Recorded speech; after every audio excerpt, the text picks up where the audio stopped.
తమిళనాడు రాజకీయ కురువృద్ధుడు, సాహితీవేత్త, సినీ రచయిత, పాత్రికేయుడు కళయింగర్ ఎం.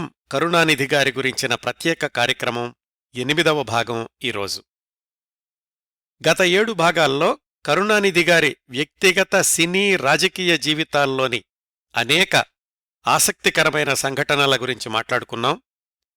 క్రిందటి అంటే 7వ భాగంలో కరుణానిధి మొదటిసారి 1967లో మంత్రి పదవిని అలంకరించడం, ఆ పదవిలో ఉండగా ఆయన అమలుపరిచిన వివిధ సంస్కరణా కార్యక్రమాలు, 1969లో అన్నాదురై మరణించాక కరుణానిధి ముఖ్యమంత్రి కావడం, 1969లో ఆయన రాజకీయ జీవితంలోని కొన్ని ముఖ్యమైన ఘట్టాల గురించి తెలుసుకున్నాం.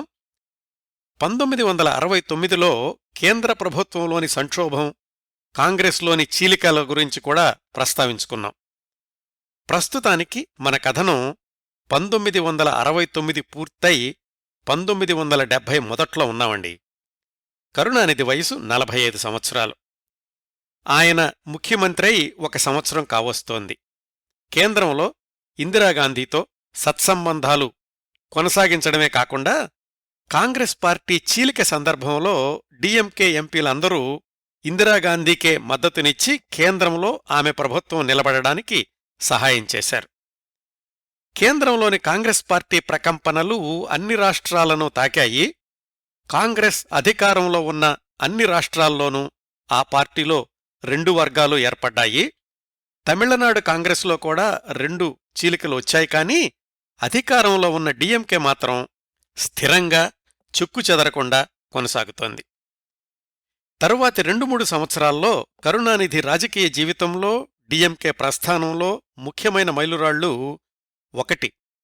నిర్దిష్ట సమయం కంటే 1 సంవత్సరం ముందుగానే అంటే 1971లోనే ఎన్నికలు రావడం, మళ్లీ డిఎంకే ఘన విజయం సాధించడం, కరుణానిధి రెండోసారి ముఖ్యమంత్రి పదవిని చేపట్టడం.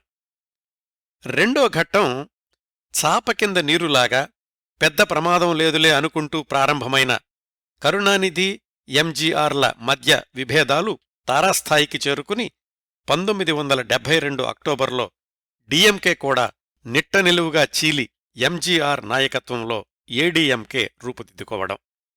వీటి నేపథ్యాల గురించిన వివరాలు ఇప్పుడు తెలుసుకుందాం. ముందుగా 1970లో జరిగిన కొన్ని సంఘటనలు. 1970 ఫిబ్రవరి 22న త్రిచీలో డిఎంకే రాష్ట్రస్థాయి సదస్సు జరిగింది. ఎంజీఆర్ దాన్ని ప్రారంభించారు.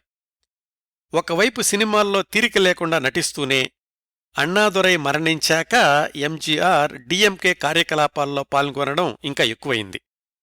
కరుణానిధి, ఎంజీఆర్ ఇద్దరూ సినిమావాళ్లే, ఇద్దరూ సమాంతరంగా కలిసి ఎదిగిన వాళ్లే కదా.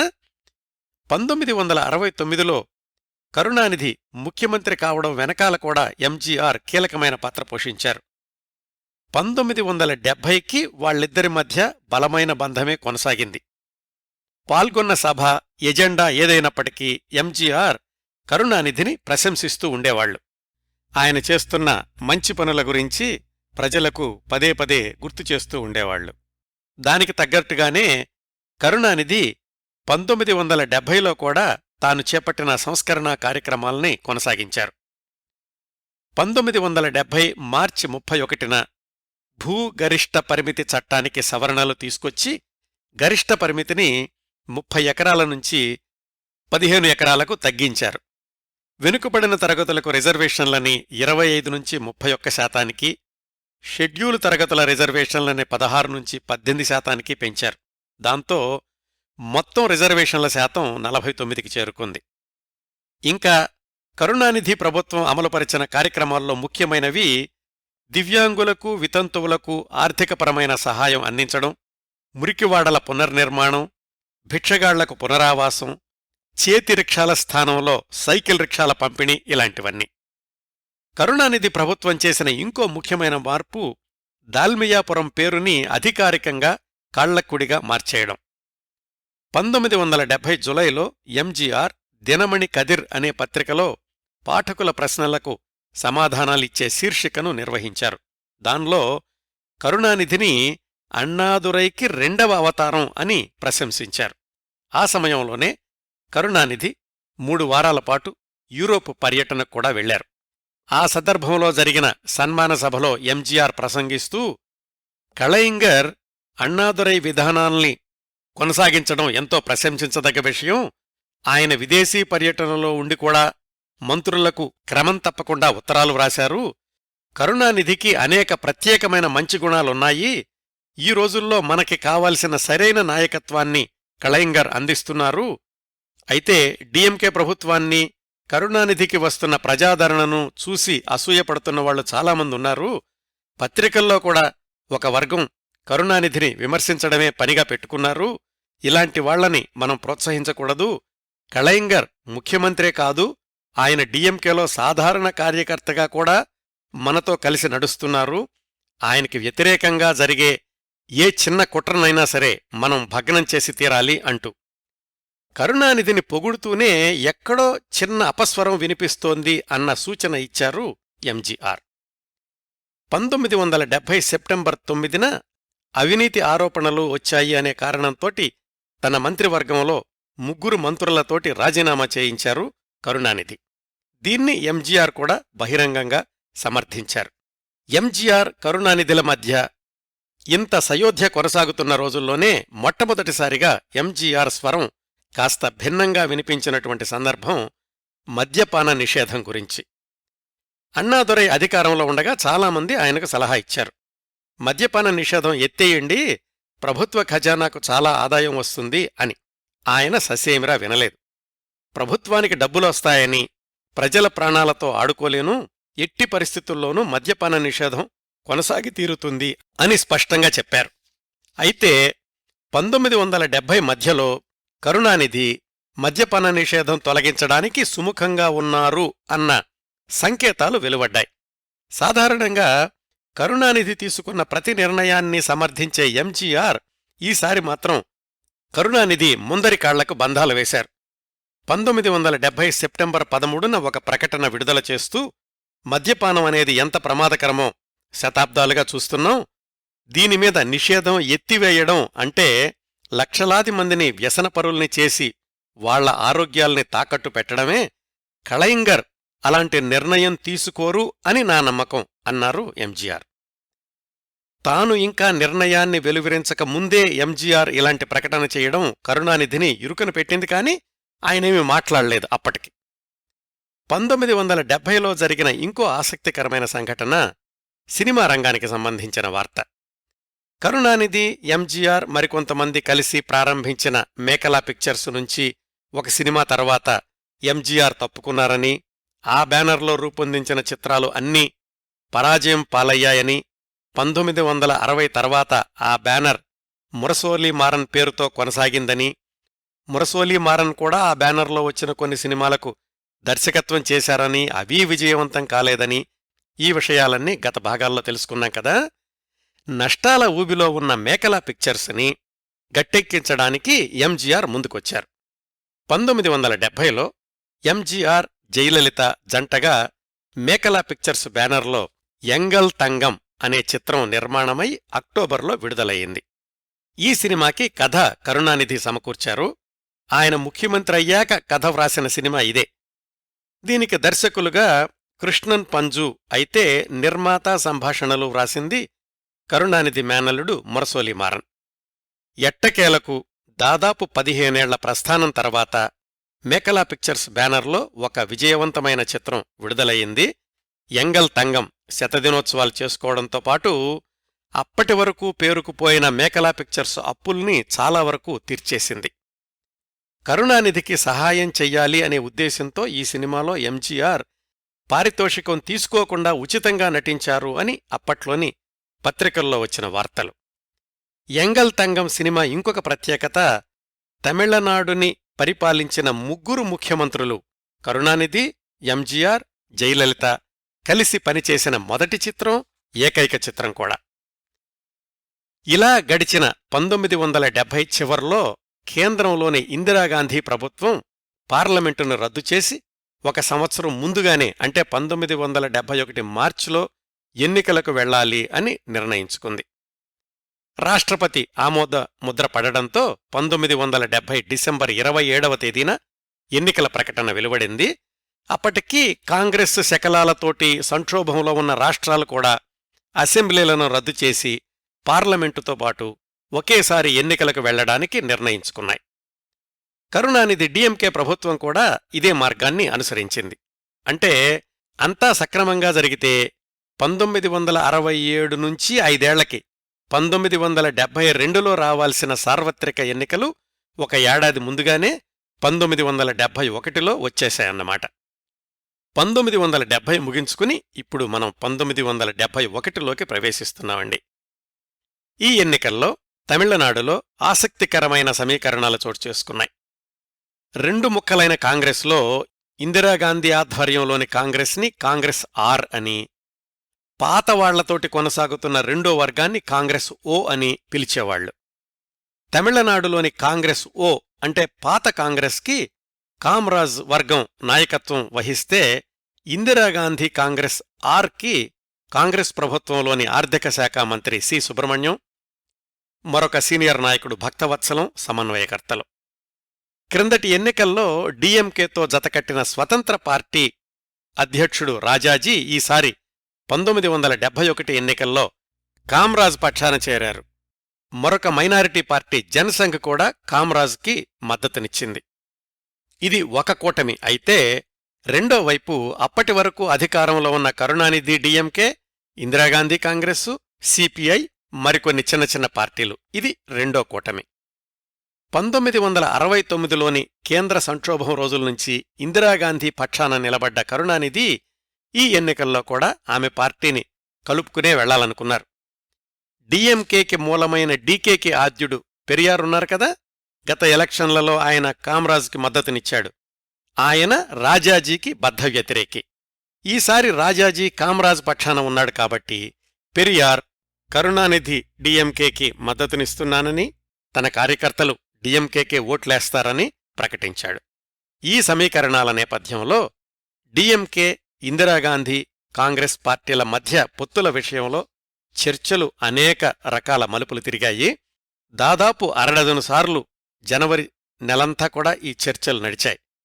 ఇందిరా కాంగ్రెస్ కేంద్రంలో అధికారంలో ఉన్న పార్టీ, డిఎంకేనేమో రాష్ట్రంలో అధికారంలో ఉన్న పార్టీ. ఇద్దరికీ ఎవళ్ల బలాలు వాళ్లకున్నాయి. సీట్ల సర్దుబాటు చర్చలు ఒకానొక సమయంలో బెడిసికొట్టి అసలు డిఎంకే, ఇందిరా కాంగ్రెస్లు విడివిడిగానే పోటీ చేస్తారు అనే పరిస్థితి కూడా వచ్చింది. అయితే ఆ సమయంలో ఇందిరాగాంధీకి తమిళనాడు రాష్ట్రం కంటే కేంద్రం ముఖ్యం. అందుకని ఆమె కాస్త దిగొచ్చి, అసెంబ్లీలో మేము సీట్లు అడగము, పార్లమెంటులో మాత్రం మేము అడిగిన సీట్లు ఇవ్వండి అన్నారు. అలా ఓ కొలిక్కొచ్చిన ఒప్పందం ప్రకారం 234 అసెంబ్లీ స్థానాల్లో 201 స్థానాల్లో డిఎంకే పోటీ చేస్తే, మిగతావి వాళ్లతో జత కలిసిన చిన్న చిన్న పార్టీలకు కేటాయించారు. పార్లమెంటులో మాత్రం తాము 24 ఉంచుకుని ఇందిరా కాంగ్రెస్కి 10 సీట్లు, మిగతా పార్టీలకు 6 సీట్లు కేటాయించారు కరుణానిధి. ఈ బలాబలాలతో బరిలోకి దిగిన వర్గాల్లో డిఎంకే, ఇందిరా వర్గం నినాదం గరీబీ హఠావో అయితే, కామ్రాజ్ వర్గం నినాదం ఇందిరా హఠావో అయ్యింది. గెలుపు గురించి ఎవరిధీమా వాళ్లకే ఉన్నప్పటికీ ఎన్నికల ప్రచార సమయంలో జరిగిన కొన్ని సంఘటనలు విజయ సూచికను అటు ఇటూ కదిలేలాగా చేశాయి. అందులో ఒకటి కరుణానిధిని కాస్త ఇరుకున పెట్టిన సందర్భం గురువు పెరియార్ నుంచే ఎదురయ్యింది. పెరియార్ సేలంలో 1971 జనవరి 23, 24 తేదీల్లో మూఢ విశ్వాసాల నిర్మూలనా సదస్సు అని ఒకదాన్ని నిర్వహించారు. ఆ సమావేశాల్లో ఒకరోజు ఎవరో ఒక దుందుడుకు పనిచేశారు. సీతారాముల పటానికి చెప్పుల దండ వేశారు. ఇది పెద్ద సంచలనం అయ్యింది. ప్రసార మాధ్యమాల్లో పెద్ద ఎత్తున నిరసన ప్రకటనలు వెలువడ్డాయి. పెరియార్ డిఎంకేకి మద్దతునిస్తున్నారు కాబట్టి దీన్ని డిఎంకేకి వ్యతిరేకంగా వాడుకోవడానికి కామ్రాజ్ వర్గం నడుం కట్టింది. చో రామస్వామి ఆధ్వర్యంలో నడుస్తున్న తుగ్లక్ పత్రిక అయితే ఈ సంఘటనని భూతద్దంలో చూపించింది. ఆ పత్రిక కాపీలు మార్కెట్లోకి రాకుండా అడ్డుకున్నారు కరుణానిధి వర్గం. చో రామస్వామి మరికొన్ని కాపీలు ప్రింట్ చేసి మార్కెట్లోకి విడుదల చేశారు. నిజానికి కరుణానిధి వ్యక్తిగత నమ్మకాలు, డిఎంకే పార్టీ సిద్ధాంతాలు ఏవైనప్పటికీ అధికారంలో ఉన్నప్పుడు ఎప్పుడూ కూడా ఆయన ఒక మతాన్ని కాని, ఒక దేవాలయాన్ని కాని, ఒక విశ్వాసాన్ని కాని కించపరచే వ్యాఖ్యలు చెయ్యడం కాని, అలాంటి వాటిని ప్రోత్సహించడం కాని చెయ్యలేదు. అలాంటిది పెరియార్ సభలో ఎవరో చేసిన ఈ చెప్పుల దండ అనే దుందుడుకు పని ఎన్నికల్లో డిఎంకే పార్టీ మీద నెగటివ్ ప్రభావాన్ని చూపించే ప్రమాదానికి దారితీసింది. అయితే పెరియార్ ఒక ప్రకటన చేశారు. ఆ చెప్పుల దండ వేసినప్పుడు ఆ పటం వస్త్రంతో కప్పేసుంది, అది సీతారాముల పటమే అని ఎవరో చూడలేదు, అసలు జనసంఘ్ వాళ్లే ఈ పని చేశారు మాకు చెడ్డపేరు తీసుకురావడానికి అని. డీకే పార్టీ డిఎంకేకి మద్దతునిస్తున్నప్పటికీ సాపేక్షంగా ఈ ద్రవిడ కళగం కార్యకర్తల సంఖ్య తక్కువే కాబట్టి కరుణానిధి వర్గం ధైర్యంగా ఉన్నారు. కొద్ది రోజుల తర్వాత ఈ సంఘటన మరుగున పడిపోయింది. ఎన్నికల ప్రచారం ఉద్ధృతమైంది. డిఎంకేకి స్టార్ ఆకర్షణ ఎంజీఆర్ కదా. బయటకు కళయింగర్ని పొగుడుతూనే ఉన్నా లోపలెక్కడో వాళ్ళిద్దరి మధ్య సన్నని గీత పెద్దదవుతోంది అని సన్నిహిత వర్గాలు కనిపెట్టాయి. కళయింగర్ అంటే కరుణానిధి అనండి, కొన్నిసార్లు కళయింగర్ అని కూడా అంటూ ఉంటాను. డిఎంకే పార్టీకి ఎంజీఆర్ పేరుకి కోశాధికారే కాని ఎక్కువ శాతం ఆర్థిక వ్యవహారాలన్నీ కరుణానిధి అజమాయిషీలోనే జరుగుతూ ఉండేవి. డిఎంకే ఎన్నికల ప్రచార విషయంలో కూడా ఎంజీఆర్ మొదట కొంచెం సందేహించారని ఆయన సన్నిహితుడు ఆర్ఎం వీరప్పన్ ఒకచోట చెప్పారు. షూటింగుల్లో తీరిక లేకుండా ఉన్నాను, పైగా కళయింగర్ నన్ను రమ్మని పిలవలేదు అని ఎంజీఆర్ అంటే ఆర్ఎం వీరప్పన్ అదే విషయాన్ని కరుణానిధికి చేరవేశారట. కరుణానిధేమో అదేంటి, డిఎంకేలో ఎంజీఆర్ కూడా కీలకమైన నాయకుడు, ఈ పార్టీని గెలిపించే బాధ్యత ఆయన మీద కూడా ఉంది, నేను ప్రత్యేకంగా పిలవాలా అన్నారని ఆర్ఎం వీరప్పన్ కథనం. మొత్తానికి ఏమనుకున్నారో ఏమో కాని ఎంజీఆర్ రంగంలోకి దిగారు. 15 రోజుల పాటు తమిళనాడుని సుడిగాలిలాగా చుట్టేశారు. తన పర్యటనకు ప్రచారానికి అవసరమైన డబ్బులు కూడా తన జేబులోనుంచే తీసి ఖర్చు పెట్టారు. ఎంజీఆర్ ప్రచారం చివరి నిమిషంలో విజయసూచిక డిఎంకే వైపుకి మొగ్గు చూపడంలో ప్రముఖమైన పాత్ర పోషించింది. మొత్తానికి 1971 మార్చిలో జరిగిన ఎన్నికల్లో తుది ఫలితాలు అందరితో పాటు డిఎంకే వర్గాలను కూడా విస్మయానికి గురిచేశాయి. డిఎంకే అనూహ్యమైన విజయం సాధించింది. 234 అసెంబ్లీ సీట్లకు గాను 184 సీట్లలో డిఎంకే అభ్యర్థులు గెలిచారు. పార్లమెంటు ఫలితాల్లో కూడా డిఎంకే ఇందిరా కాంగ్రెస్ కూటమిదే విజయం అయ్యింది. డిఎంకే అధికారంలోకొచ్చి అప్పటికి 4 ఏళ్లయింది. అన్నాదురై చనిపోయాక కరుణానిధి ప్రభుత్వంలోని మంత్రుల మీద అవినీతి ఆరోపణలు వెల్లువెత్తాయి.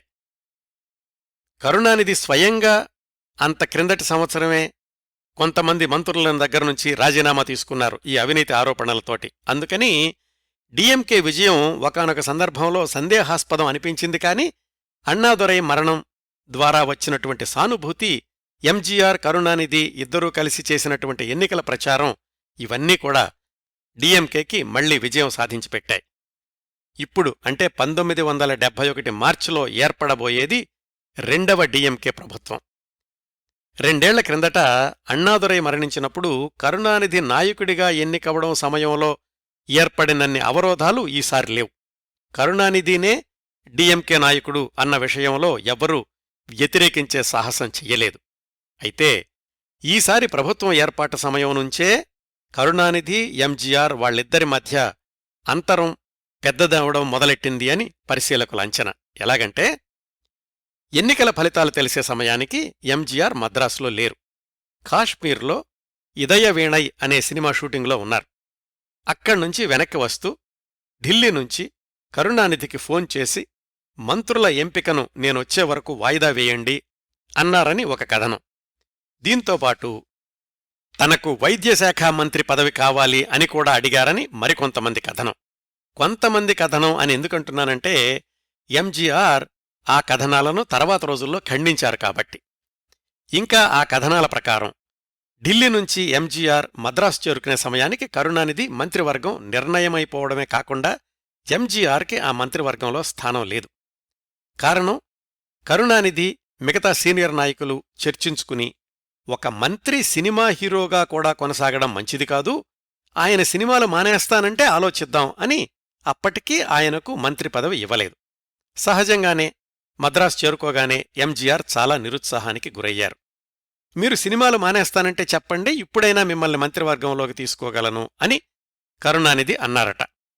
ఎంజీఆర్ సినిమాలు మానేస్తాను అని ఎలా అనగలరు? సరే, ఈ కథనాన్నంతటినీ ఖండిస్తూ తర్వాత రోజుల్లో ఎంజీఆర్ ఇచ్చిన వివరణ ఏమిటంటే, కరుణానిధి చక్కటి కథారచయిత, అందుకే ఈ కథని చక్కగా అల్లారా రోజుల్లో.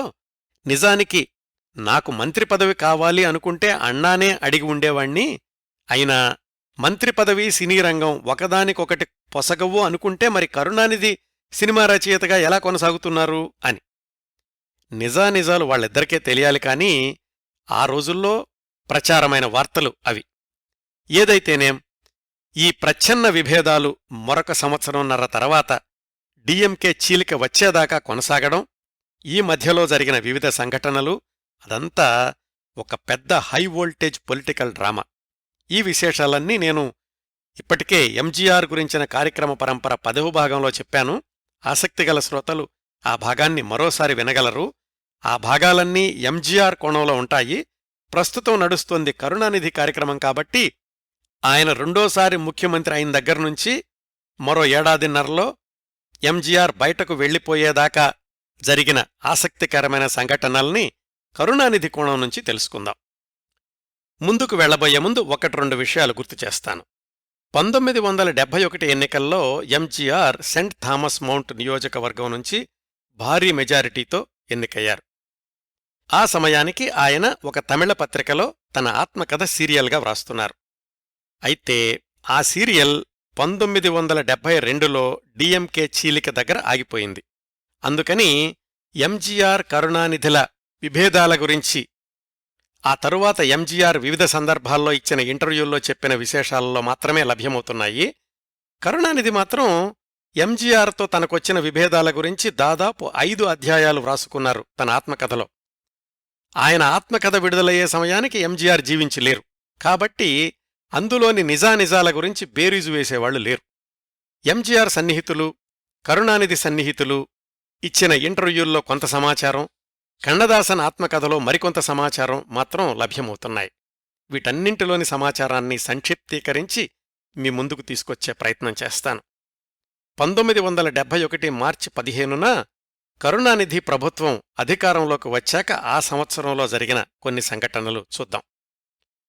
ఊహించనంత మెజారిటీ వచ్చింది కాబట్టి ప్రజలంతా తనవైపే ఉన్నారు అన్నది కరుణానిధి భావన.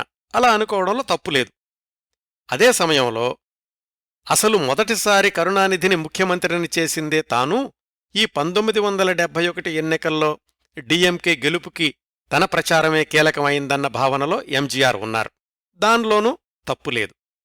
ఈ ఇద్దరు మిత్రుల భావనలో వైరుధ్యం ఎక్కడొచ్చిందంటే, కీలకమైన విషయాల్లో తనని సంప్రదించాలి అని ఎంజీఆర్ అనుకుంటూ ఉండేవాళ్లు. ప్రతిదీ తనకెందుకు చెప్పాలి, నాది మెజారిటీ ప్రభుత్వం కదా అని కరుణానిధి అనుకుంటుండేవాళ్లు. కరుణానిధి అధికారంలోకి వచ్చిన నెల రోజులకే ఎంజీఆర్ని అసంతృప్తికి గురిచేసిన ఒక సంఘటనేమిటంటే, ఎంఆర్ రాధాని చాలా ముందుగానే జైలు నుంచి విడుదల చేయడం. ఎంఆర్ రాధా ఎంజీఆర్ని పాయింట్ బ్లాంక్లో కాల్చడం, దరిమిలా నేరం రుజువవడంతోటి ఎంఆర్ రాధాకు జైలు శిక్ష పడడం, ఆ వివరాలన్నీ ఎంజీఆర్ కార్యక్రమాల్లో చెప్పాను కదా. ఇట్లా ఎంఆర్ రాధాని తనకి చెప్పకుండా, తనకి తెలియకుండా ముందుగానే విడుదల చెయ్యడం ఎంజీఆర్కి నచ్చలేదు. అయినా కాని వెంటనే ఎక్కడ బయటపడలేదాయన. బహిరంగ సభల్లో కరుణానిధిని ప్రశంసిస్తూనే ఉండేవాళ్లు ఎంజీఆర్. 1971 జూన్లో సెంట్ థామస్ మౌంట్ నియోజకవర్గాన్ని కరుణానిధిపురం అని పేరు మార్చిన సందర్భంలో జరిగిన బహిరంగ సభలో కరుణానిధి గురించి ప్రత్యేకంగా చాలా గొప్పగా చెప్పారు ఎంజీఆర్. తమ ఇద్దరికీ దశాబ్దాలుగా ఉన్న అనుబంధం గురించి, తొలి రోజుల్లో తామిద్దరూ ఒకే గదిలో ఉండడం గురించి, తన సినిమాలకు కరుణానిధి వ్రాసిన కథలు విజయవంతమవడం గురించి చాలా సెంటిమెంటల్గా ప్రజల ముందు ప్రసంగించారు ఎంజీఆర్. అంతా బాగానే ఉన్నట్లుంది ఉపరితలానికి. 1971 ఆగస్టులో ఇంకొక సంఘటన జరిగింది. తమిళనాడంతటా కూడా మద్య నిషేధం అమలులో ఉంది కదా. దానివల్ల రాష్ట్ర ఖజానాకి ఆదాయం తగ్గిపోయింది.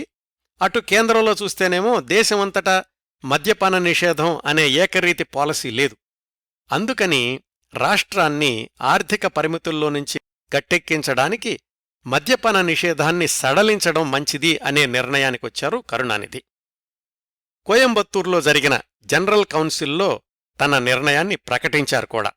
అయితే ఈ నిషేధం ఎత్తివేతని శాశ్వతం చెయ్యొద్దు, కేంద్రం తన పాలసీని ప్రకటించే వరకు మాత్రమే అని చెప్పండి అన్నారు ఎంజీఆర్. ఎందుకంటే ఆయనకు మద్యపాన నిషేధం ఎత్తేయడం ఇష్టం లేదు.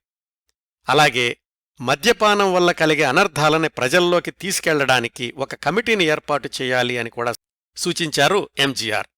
కరుణానిధి దానికి అంగీకరించి ఆ కమిటీకి ఎంజీఆర్నే అధ్యక్షుణ్ణి చేస్తాను అన్నారు. 1971 ఆగస్టు 15న ప్రారంభిద్దామని కూడా అన్నారు గాని కమిటీ అయితే ప్రారంభం కాలేదు. కాకపోతే 1971 ఆగస్టు 30న కరుణానిధి మద్య నిషేధాన్ని ఎత్తేశారు. మద్య నిషేధాన్ని సమర్థించేవాళ్లందరికీ ఇది చెడ్డవార్త అని ప్రకటించారు ఎంజీఆర్ బహిరంగంగానే. ఆ తర్వాత 15 రోజులకి సెప్టెంబర్ 15న తను తన స్టూడియో సిబ్బంది కలిసి అన్నాదురై సమాధి దగ్గరికెళ్లి మేము మాత్రం మద్యం ముట్టుకోము అని ప్రతిజ్ఞ చేశారు. ఆ కార్యక్రమానికి 150 మంది మాత్రమే హాజరయ్యారు. కొన్ని పత్రికలు వ్రాశాయి, ఎంజీఆర్ చేపట్టిన కార్యక్రమానికి డీఎంకే మద్దతు లేదు, అందుకే ఎక్కువ మంది హాజరు కాలేదు అని. ఎంజీఆర్ తిప్పికొట్టారు, నా ప్రజాకర్షణను పదే పదే నిరూపించుకోవాల్సిన అవసరం లేదు అని. ఆ రోజుల్లోనే మదురైలో జరిగిన డీఎంకే పార్టీ మహానాడుకి 1,00,000 మంది పైగా ప్రజలు హాజరయ్యారు. అలాంటి సభల్లో సాధారణంగా కరుణానిధి ప్రసంగం చిట్టచివరిలో ఉండేది. ఎందుకంటే ఆయన ప్రసంగం కోసం ఎట్లాగైనా సరే ప్రజలు వేచి చూస్తారు అని. అయితే ఈసారి సభలో కరుణానిధి కంటే చాలా ముందుగానే ఎంజీఆర్ ప్రసంగం ఉంది. ఎంజీఆర్ తన ప్రసంగంలో డీఎంకేని బలపరచమనే పదే పదే చెప్పారు. అయితే ఇక్కడ కరుణానిధిని ఇబ్బంది పెట్టిన సన్నివేశం ఏమిటంటే ఎంజీఆర్ ప్రసంగం కాగానే ప్రజలు సమావేశం నుంచి వెళ్ళిపోవడం. పార్టీ అధ్యక్షుణ్ణి ముఖ్యమంత్రిని అయిన తన ప్రసంగానికి ప్రజలు విలువనివ్వకపోవడం కరుణానిధికి బాధ కలిగించింది. ఆయనేదో గొంతు నొప్పిగా ఉందని ఆయన ప్రసంగాన్ని వాయిదా వేశారు. కరుణానిధి ఒక్కరే ఉన్నప్పుడు ఆయన ప్రసంగానికి వచ్చే స్పందన వేరు, ఎంజీఆర్ పక్కన ఉన్నప్పుడు ఇలాంటి స్పందన రావడం కరుణానిధిని ఇబ్బంది పెట్టింది. ఎట్లాగైనా ఒక పాపులర్ నటుడికి ఉన్నటువంటి ఆకర్షణ తిరుగులేనిది అని కరుణానిధికి ఇంకొకసారి అర్థమైంది. ఆయనకిదేమీ కొత్తగా తెలిసిన విషయమేమీ కాదు, కాని ఇప్పుడు ముఖ్యమంత్రి హోదాలో ఉండి ఇలాంటి వాటిని తట్టుకోవడం కష్టం అనిపించింది. అందుకోసమో ఏమో కాని తన పెద్ద కొడుకు ముత్తూని హీరోని చేయాలనుకున్నారు. తన సొంత నిర్మాణ సంస్థ మేకలా పిక్చర్స్ ఉంది, కానీ ఈసారి ఆ పేరు కాకుండా వాళ్ళ అమ్మగారి పేరు మీద అంజుగం పిక్చర్స్ అనే చిత్ర నిర్మాణ సంస్థను ప్రారంభించి తనే కథ, మాటలు, స్క్రీన్ ప్లే వ్రాసి పెళ్ళాయియో పెళ్ళాయి అనే సినిమాను ప్రారంభించారు. అంతకుముందు ఎంగల్ తంగం సినిమాతోటి తమ సంస్థకు లాభాలు తెచ్చిపెట్టిన కృష్ణన్ పంజుని దర్శకులుగా పెట్టుకున్నారు. సినిమా ప్రారంభోత్సవం 1971 అక్టోబర్ 21న జరిగింది. ప్రారంభోత్సవానికి హాజరైన ముఖ్య అతిథి క్లాప్ కొట్టింది కూడా ఎంజీఆరే. ఎంజీఆర్ని ఎదిరించి ముందుకెళ్లాలి అనేది కరుణానిధి మనస్తత్వం కాదు అప్పటికి. అలా చేయడానికి కారణం కూడా లేదు. అందుకే తన కొడుకుని దీవించమని ఎంజీఆర్ని ఆహ్వానించారు కరుణానిధి. ముత్తు కూడా ఎంజీఆర్ని పెదనాన్న అని పిలుస్తూ ఉండేవాడు.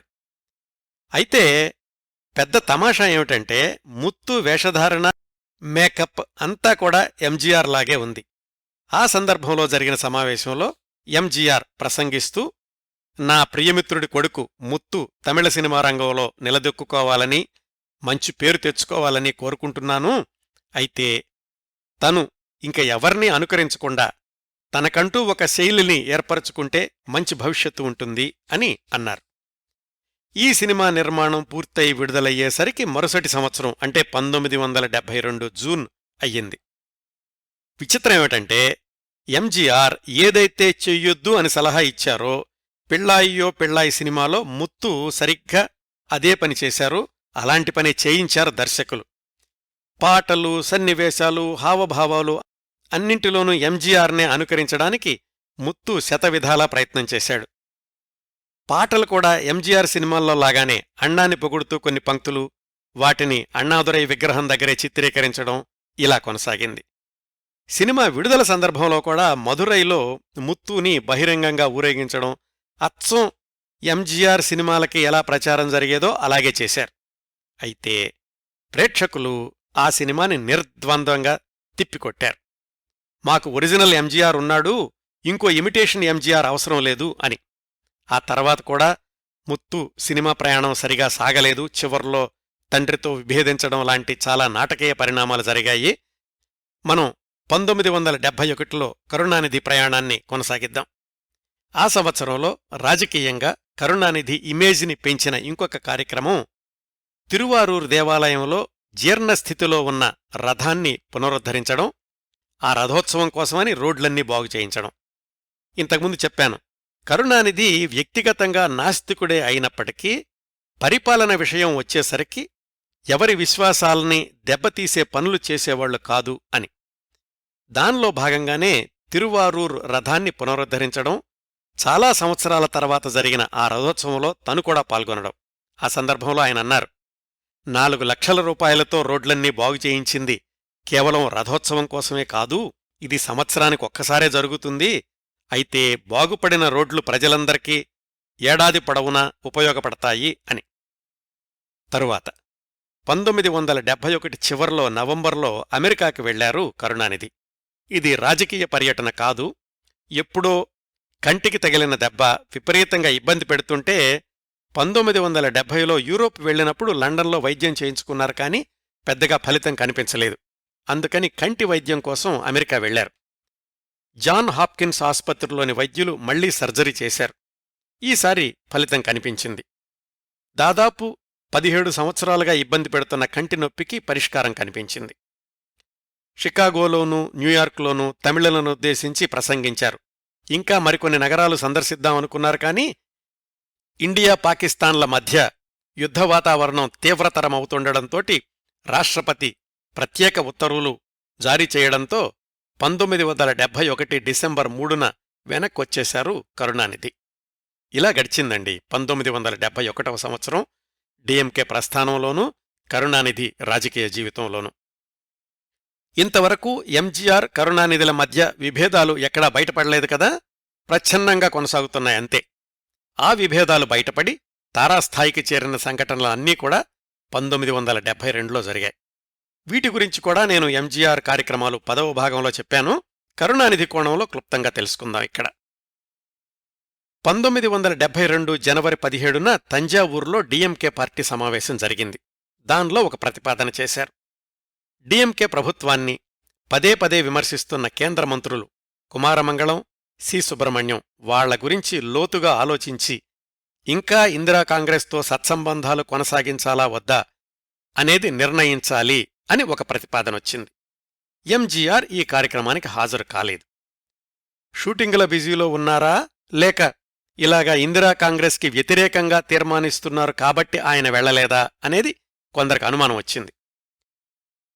తరువాత 1972 ఏప్రిల్ 8, 9 తేదీల్లో చెంగల్పట్టులో జరిగిన డిఎంకే సదస్సులో ప్రసంగిస్తూ ఎంజీఆర్, డిఎంకే అనేది ప్రజల పార్టీ, ఏ ఒక్కళ్ళకి సంబంధించింది కాదు, అన్నా ప్రారంభించిన ఈ పార్టీని కళయింగర్ జాగ్రత్తగా కాపాడుతూ ముందుకు తీసుకెళ్తున్నారు, కొంతమంది డిఎంకేలో చీలికలు తీసుకురావాలని కుట్రలు పన్నుతున్నారని అభియోగాలొస్తున్నాయి, ఈ పార్టీని చీల్చే మొనగాడు ఇంతవరకు పుట్టలేదు, ఇక ముందు పుట్టబోరు అన్నారు.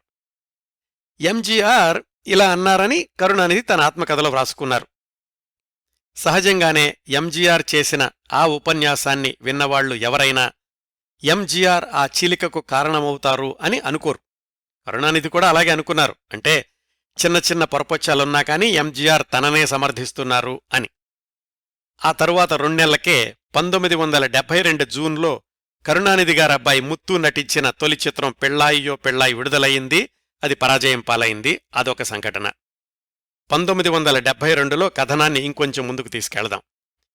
ఆ సంవత్సరం ఆగస్టు 5-6 తేదీల్లో మధురైలో జరిగిన జిల్లా స్థాయి డిఎంకే కార్యకర్తల సదస్సులో జరిగిన ఒక సంఘటన ఎంజీఆర్ని బాధించి ఉంటుంది అని కరుణానిధి వ్రాసుకున్నారు. ఆ 2 రోజుల్లో ఏమైందంటే, ఎంజీఆర్ తనతో పాటు ఒక హీరోయిన్ని కూడా తీసుకొస్తున్నానని, తమ ఇద్దరికీ ముందు వరుసలో సీట్లు ఏర్పాటు చేయించండి అని అడిగారట. అయితే కరుణానిధి చెప్పారట, ఇలా పార్టీకి సంబంధం లేని వాళ్లకి పార్టీ సమావేశాల్లో పెద్దపీట వేయడం సమంజసం కాదు. అందున సినిమా హీరోయిన్ని మీతో పాటు గౌరవించడం అంటే మన పార్టీ ప్రతిష్టను దిగజార్చినట్లవుతుంది అని. ఇంకొంచెం ముందుకెళ్లి డిఎంకేలో సీనియర్ లీడర్లు కొంతమంది, మేము ప్రవేశద్వారం దగ్గర ఉంటాం, ఎంజీఆర్ కనుక ఆ హీరోయిన్తో వస్తుంటే ఇద్దరినీ అక్కడే ఆపేస్తాం అన్నారు. ఆ సమావేశానికి ముందు రోజు మద్రాసులో కరుణానిధి ఎంజీఆర్ కలుసుకున్నారు, కానీ ఎవరూ ఈ అంశం గురించిన ప్రస్తావన తీసుకురాలేదు. చివరికి ఎంజీఆర్ ఒక్కళ్లే ఆ సదస్సుకి హాజరయ్యారు. ఆ సందర్భంలో ప్రసంగిస్తూ కూడా ఎంజీఆర్ అన్నారు, డిఎంకే నాయకులు అవినీతిపరులు అని కాంగ్రెస్ వాళ్ళు అంటున్నారు, మీరే చెప్పండి, ఇది అవినీతి ప్రభుత్వమా అని కార్యకర్తలను ప్రశ్నించగానే అందరూ లేదు లేదు అని బదులిచ్చారు.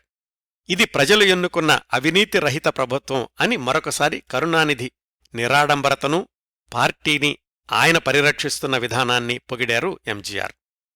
ఇది జరిగిన సరిగ్గా 2 నెలలకు 1972 అక్టోబర్ 8న ఎంజీఆర్ బాంబు పేల్చారు.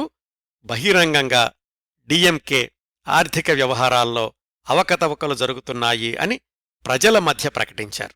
అదేంటి, ఆగస్టు వరకు కరుణానిధిని డిఎంకేని పొగుడుతూ వచ్చిన ఎంజీఆర్ 2 నెలల్లోనే అంతగా ఎలా మారారు?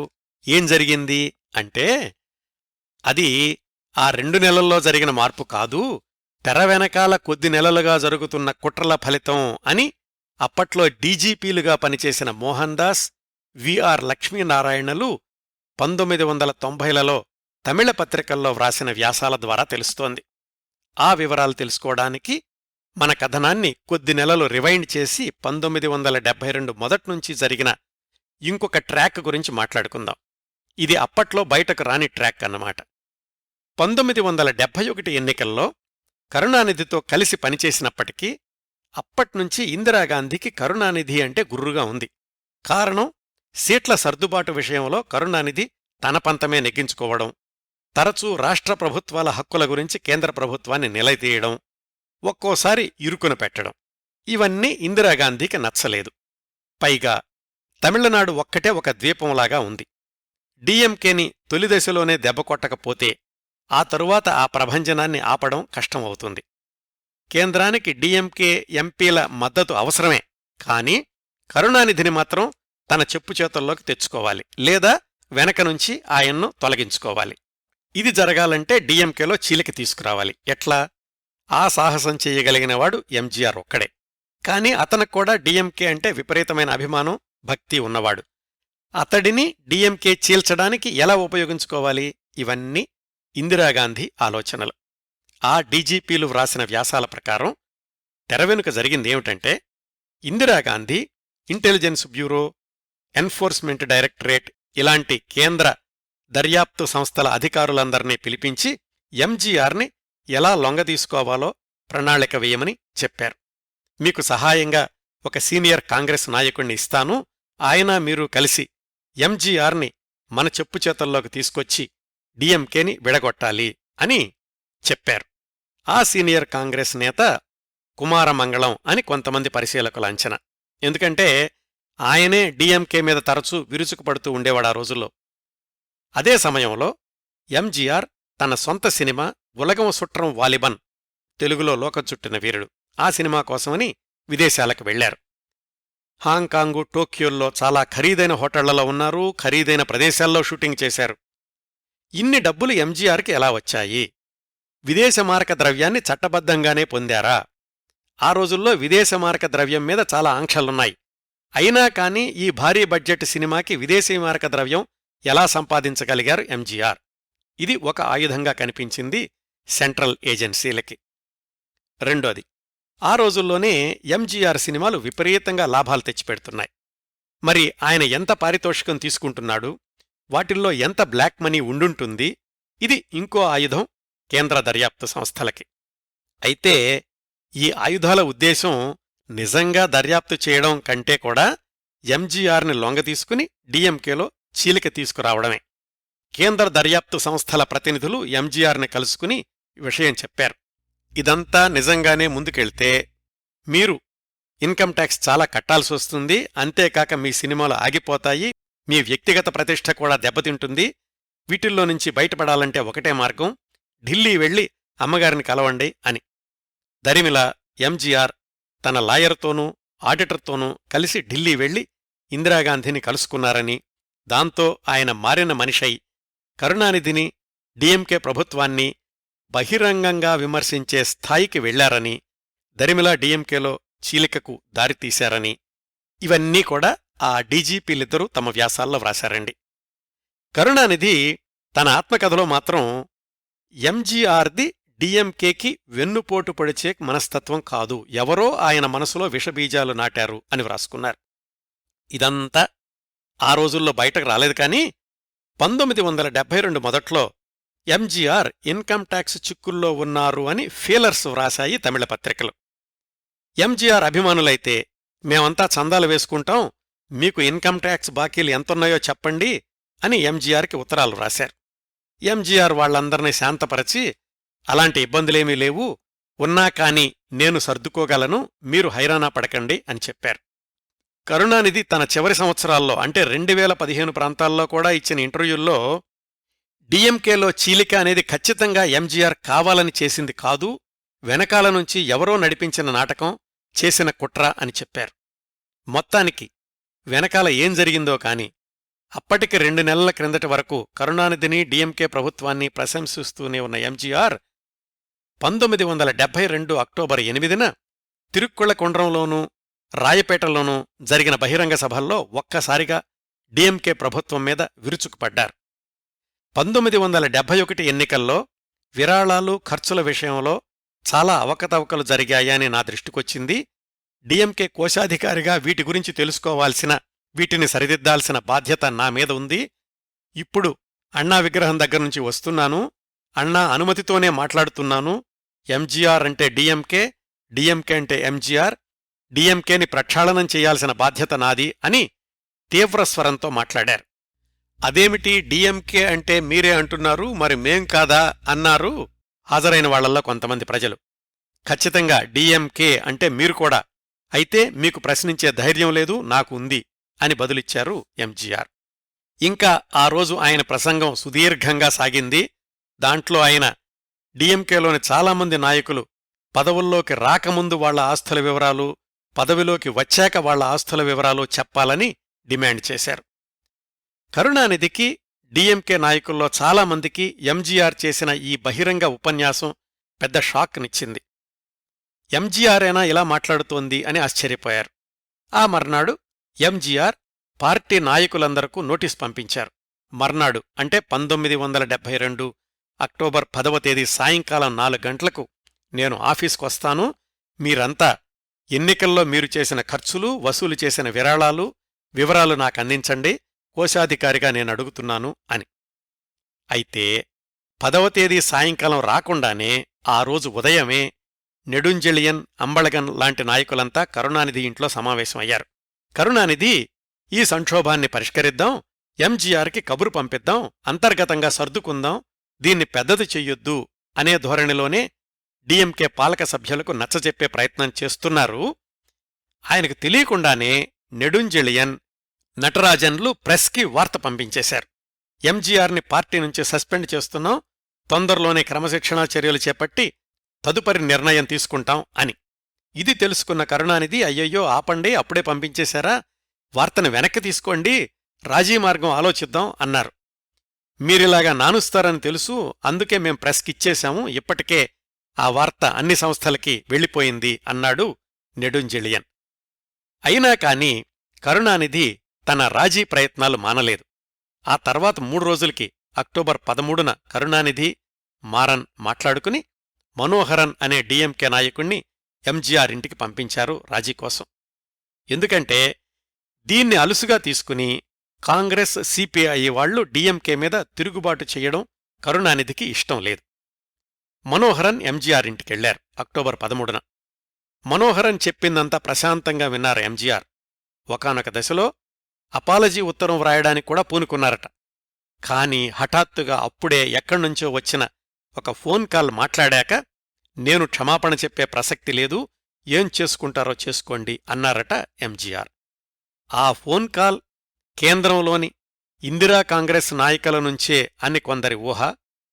ఏమైతేనేం ఎంజీఆర్ రాజీ పడలేదు. ఆ మర్నాడు 1972 అక్టోబర్ 14న అధికారికంగా ఎంజీఆర్ని డీఎంకే నుంచి బహిష్కరించింది కరుణానిధి బృందం. ఇది 14వ తేదీ జరిగింది కదా. వాస్తవంలో 10వ తేదీ సస్పెన్షన్ వార్త వచ్చిన దగ్గర్నుంచి ఎంజీఆర్ అసోసియేషన్స్ విధుల్లోకొచ్చారు. ప్రభుత్వానికి వ్యతిరేకంగా నిరసన ప్రదర్శనలు చేపట్టారు. కొన్ని చోట్ల అవి హింసాత్మకంగా కూడా మారాయి. ఆ 4 రోజుల్లో దాదాపు 2000 మందిని అరెస్టు చేశారు. ఈ గందరగోళం ఇలా కొనసాగుతూ ఉండగానే రోజురోజూ జరిగిన అనేక పరిణామాల తర్వాత అక్టోబర్ 18వ తేదీన ఎంజీఆర్ అధికారికంగా ఏడీఎంకే పార్టీని ప్రారంభిస్తున్నాను అని ప్రకటించారు. ఈ సందర్భంలో ఎంజీఆర్ కోణం నుంచి జరిగిన రాజకీయ పరిణామాల్ని ఎంజీఆర్ ప్రత్యేక కార్యక్రమం 10వ భాగంలో ఇంకా వివరంగా చెప్పాను. వెనకాల ఏం జరిగిందో ఎలా జరిగిందో వాళ్లకే తెలియాలి. కానీ డీఎంకేని నిలువుగా చీల్చిన తేదీ 1972 అక్టోబర్ 18. ఈ చీలిక లోగడ ఈవీ సంపత్ తెచ్చిన చీలిక లాంటిది కాదు. దీని వెనకాల ఉన్నది కోట్లాది మంది తమిళుల ఆరాధ్య దైవం ఎంజీఆర్. ఎంజీఆర్ ప్రజాకర్షణ ముందు ఎవ్వరూ నిలబడలేరు అని 50 ఏళ్ల ఏడీఎంకే ఏఐఏడీఎంకే చరిత్ర నిరూపిస్తోంది. ఇలా డీఎంకే నుంచి ఏడీఎంకే వేరుపడ్డాక అంతవరకు గాఢమిత్రులైన కరుణానిధి ఎంజీఆర్ల మధ్య బద్ధవైరం కొనసాగింది. వాళ్ళిద్దరి మధ్యన, డీఎంకే ఏడీఎంకేల మధ్యన చిత్ర విచిత్రమైన సంఘటనలు చోటుచేసుకున్నాయి. 1977లో ఏడీఎంకే ప్రభుత్వాన్ని ఏర్పాటు చేసేదాకా, ఆ తర్వాత కూడా. ఆ వివరాలన్నింటినీ వచ్చే భాగాల్లో తెలుసుకుందాం. ఈరోజు ఇప్పటివరకు సాగిన ఈ 8వ భాగంలో 1970-71 సంవత్సరాల్లో కరుణానిధి జీవన ప్రస్థానంలోని కొన్ని ముఖ్యమైన సంఘటనలు, 1972లో డీఎంకే చీలిపోయేదాకా జరిగిన కొన్ని సందర్భాల గురించి తెలుసుకున్నాం. ఈ ఎపిసోడ్ని ఇంతటితో ముగిస్తానండి. ఈ కార్యక్రమాలను ఆదరించి అభిమానిస్తున్న శ్రోతలందరకు హృదయపూర్వకంగా కృతజ్ఞతలు తెలియచేస్తున్నాను. వచ్చే వారం కళయింగర్ ఎం కరుణానిధి జీవిత విశేషాలు 9వ భాగంతో కలుసుకుందాం. అంతవరకు నవ్వుతూ ఉండండి. మీ నవ్వులు 10 మందికి పంచండి. ప్రస్తుతానికి మీ వద్ద సెలవు తీసుకుంటోంది సదా మీ ఆదరాభిమానాలను కోరుకునే మీ కిరణ్ ప్రభ.